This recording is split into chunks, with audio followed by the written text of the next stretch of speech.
Rimane wedhus bola mangane gamese sambuh masuket. Wis kiye lho. Wok.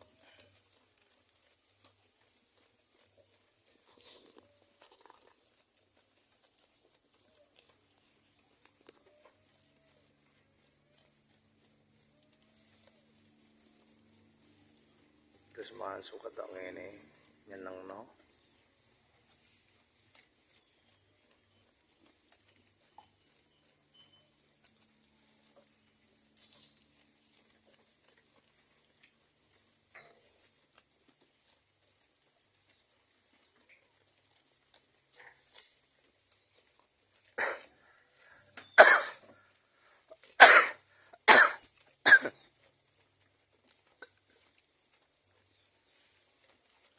Wis pokoke rezekeni bola. Aja dianggep peh wedhus Jawa.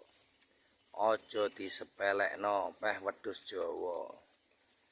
Sadurunge duwe wedhus mandras-mandras kaya ngene iki.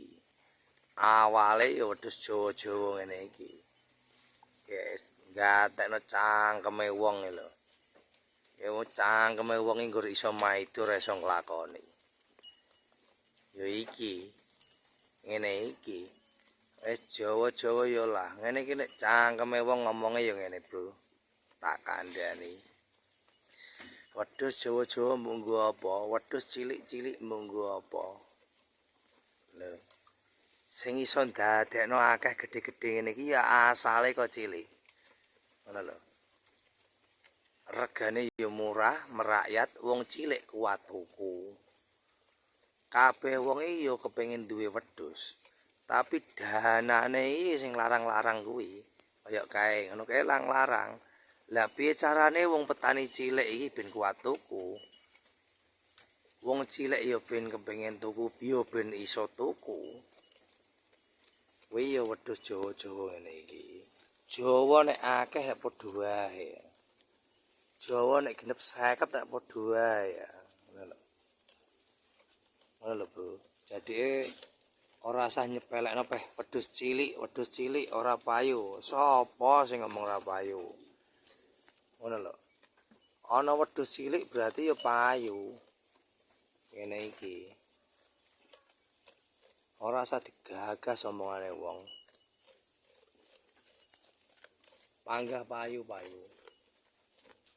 Wedhus cilik ngene iki, wis pokoke mbok entenono, tetep payu. Ngono lho.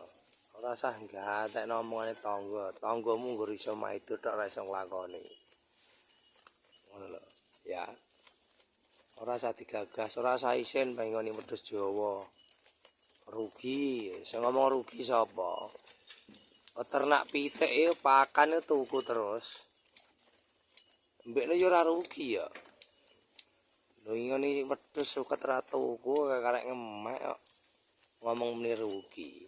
Ngono lho. Dadi awak dhewe mikire kok ngene kono. Ora sambok pikir aneh-aneh. Gatekne cocote tanggamu ya ora barbar. Bagi pemula ora usah wedi ya bagi pemula ya. Ora usah gatekno lambene tangga-tanggamu. Iki tak kei contoh wedhus Jawa-Jawa iki. Somben es bareng ngoni wedhus Jawa-Jawa ngene iki. Nek duwe rejeki ketoke wis manak saya akeh tukokno dol sing apik. Sing kuping dawa. Ora usah mburu nafsu bolo. Ora usah mburu nafsu peh ndek modal akeh tuku sing apik. Lah mendem. Lalu ngene iki lho Jawa-Jawa lah tapi rezekeni.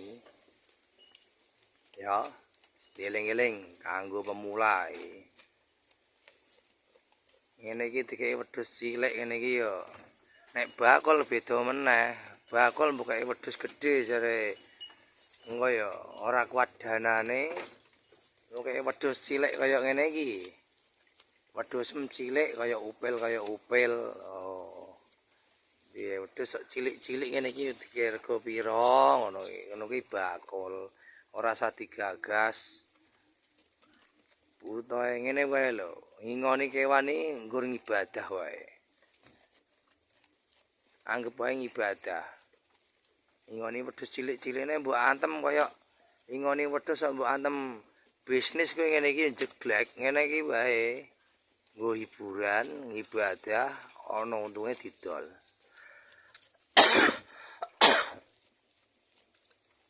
Ngono ae.